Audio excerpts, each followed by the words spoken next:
Pinasalamatan ni Pangulong Noynoy Aquino ang prosekusyon dahil sa tagumpay nila sa impeachment trial. Kinumpirma naman ng palasyo na nagpunta at naghapunan doon ang ilang miyembro ng prosekusyon matapos ang pagbaba ng hatol kahapon. Mula sa Malacanang, nakatutok live si Teresa Andrada. Teresa?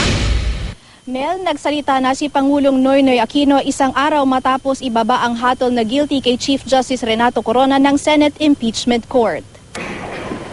Sa naging hatol ng impeachment court kay Corona, ayon kay Pangulong Aquino, posible raw palang maghari ang hustisya at hindi ang justice. Ayon kay Aquino, may isang beses na nagkausap daw sila ni Corona. Sinabi raw niya rito na sana iparehas lang ang laban. Sumagot daw ito na huwag mag-alala, pero ang lumabas si Corona raw ang nagpagulo sa batas. Binanggit din ng Pangulo ang pagpigil daw sa Executive Order No. 1 at 2 na kanyang ipinalabas.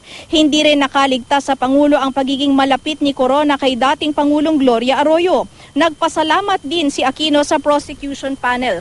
Partikular niyang binanggit si Deputy Prosecution Lead Counsel Rodolfo Fariñas dahil daw sa pagpapalinaw nito sa kaso. At si Speaker Sonny Belmonte dahil sa pagiging boses naman ng Kamara. Nagpasalamat din si Aquino sa depensa dahil nakaambag daw ito na ilabas ang katotohanan. Naghangad tayo ng isang sistemang pangkatarungan na may malinaw at tunay na kahulugan ng tama at mali.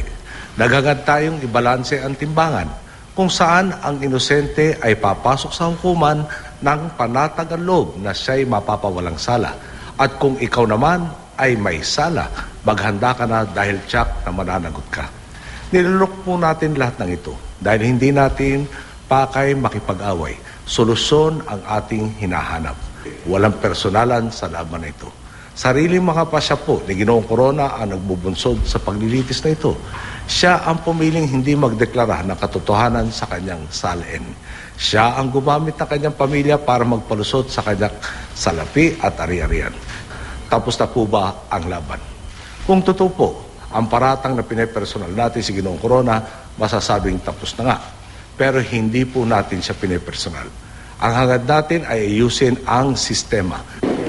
At dahil may 10 araw siya para maghanap ng kapalit ni Corona, hindi raw magmamadali ang Pangulo sa pagpili.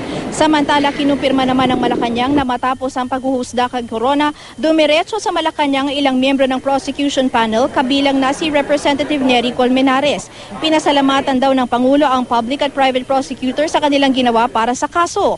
Ayon kay Colmenares, akala niya ay meeting o post-mortem ang magaganap. Pero ikinagulat niya nang makita na may hapunan na naghihintay para sa kanila.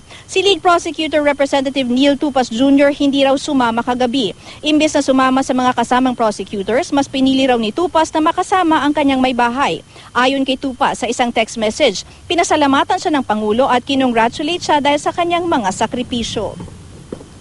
Mel, bago matapos ilahad ng Pangulo ang kanyang statement kanina ay nagpasalamat din siya sa publiko na tumutok daw dito sa mahaba-habang impeachment trial kay Chief Justice Corona at pati na rin sa pagsuporta daw ng taong bayan sa reforma ng kanyang administrasyon para sa pagbabago.